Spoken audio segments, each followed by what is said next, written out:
Hello beer tubers and welcome to another beer review with me, Peter, the master of Hoppets, today looking at another beer that I got from the guys at Kiosk. So if you guys follow me on social media other than YouTube, you would have seen I got a nice box of beers from the guys at Kiosk. Pretty cool web shop. They've sent me a few packages lately, which is very nice of them, so thanks a ton to Kiosk for the beers. Yeah, they got some new releases. They asked me, hey, do you want to try some of our new releases we've got coming? And I said, yeah, sure. And one of them is Hazelnut Cupcake Noah, which I think is bourbon barrel aged Noah with a hazelnut cupcake treatment. Yes! I think that's going to be good. So thanks a ton to Kiosk. Check them out, guys. It's a web shop. The link for them is down below, and their shop is over in Copenhagen.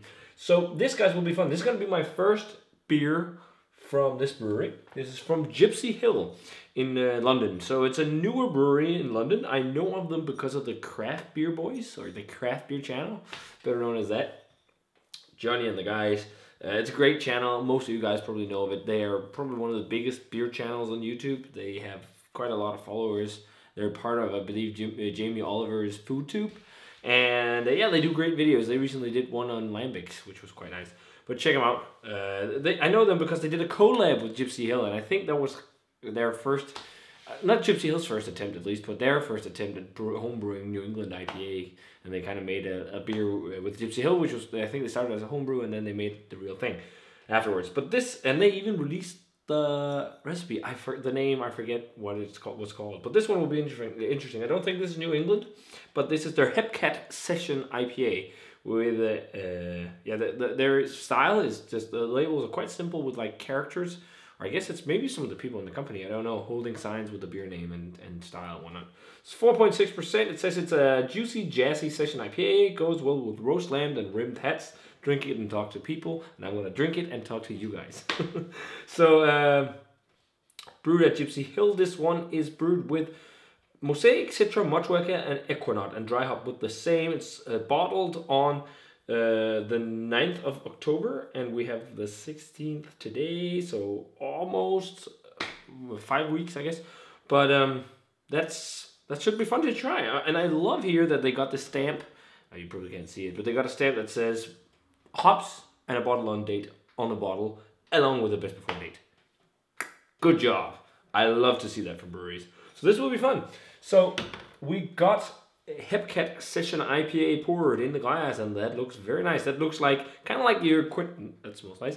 Your quintessential kind of Midwest or San Diego pale ales that has that nice clear golden orange color. It looks a bit more dark orange, almost copper on camera, but in real life it's like a nice light orange color. Nice streaming carbonation. Nice one finger of an off whitish head. Let's check out the aroma on Hepcat Session IPA. Oh, nice. Peaches. Like, I'm getting lots of peach grassy hops as well. Sweet citrus. This is really reminding me of like Midwest type IPAs, actually. Yeah, think of the stuff that they do at like Pipeworks. Like they have a few session IPAs. Yeah, I'm getting a bit of the Mosaic as well. That kind of slight dankness. Not all the way into blueberry, but I'm getting some sweet citrus from that I think, but also some grapefruit vibes. It's not super tropical. It's got a bit of a juicy profile without going like overboard crazy, but it smells like a really refreshing session IPA.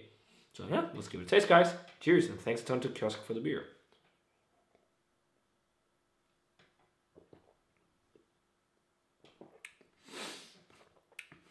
You can drink quite a few of these.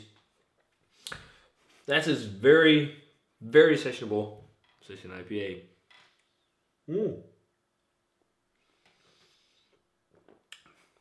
Yeah, it's kind of like classic, more classic IPA.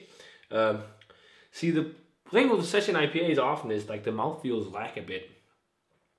I don't think it's like really that big of a problem. I mean, that's to expect of beers with lower ABV. Often they have the same mouthfeel as lagers, and they're not like that big. This is like the same. It's kind of, I don't want to say exactly thin, but it's that kind of almost like crisp feel that you also get in lagers, because it has like a bit of snappy carbonation and also quite a snappy bitterness actually on the aftertaste without being crazy.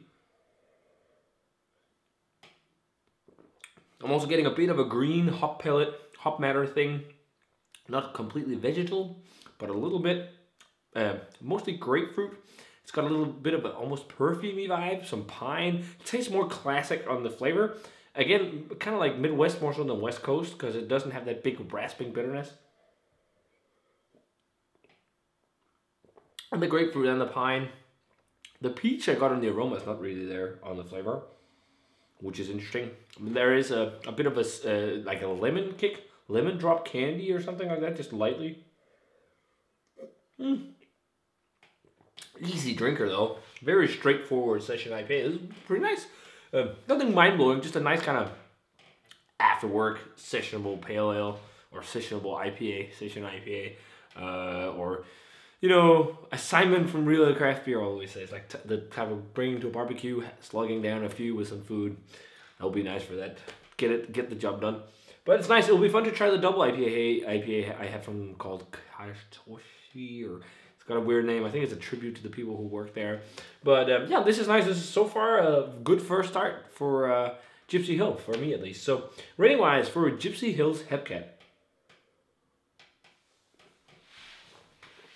I'm gonna go 88. It's a nice session IPA. I think it would be, since it's so much lower in ABV, and I don't know how big hop charges they do. I think it's probably pretty big because it's still tasting quite hoppy, and it's still tasting quite nice even though it's a month. But getting just a little bit on the back end along with the green hop thing, a little bit of a tea leaf type flavor, and that's just I don't hear many other beer reviewers talk about it, but it's just something I always get for some reason with IPAs when they start to go a little bit old. Even though I don't think this is old at all, but I guess the more jam-packed they are with hops, the less you taste it sometimes. It can depend on so many things, and also depend on the freshness of the pellets you're using. It can depend on oxidation and tons of things. Tons of things. But I just wish for a little bit more of everything. But again, it's a nice session IPA, slugger, bring it to a barbecue whenever, it works very well. So, post-work beer. So, yeah, an 88 for the Hepcat by Gipsy Hill. Thanks a ton to Kiosk for this one. If you want to try some Gipsy Hill, they have quite a few of their beers on their web shop right now, so check them out. Link for the shop is down below. And let me know what you think of Hepcat if you had a chance to try it. And as always, remember to comment, subscribe, check out the Facebook fan page and Twitter and Instagram, and give this video a thumbs up if you enjoyed it. And I want to say cheers, and see you guys in the beer review.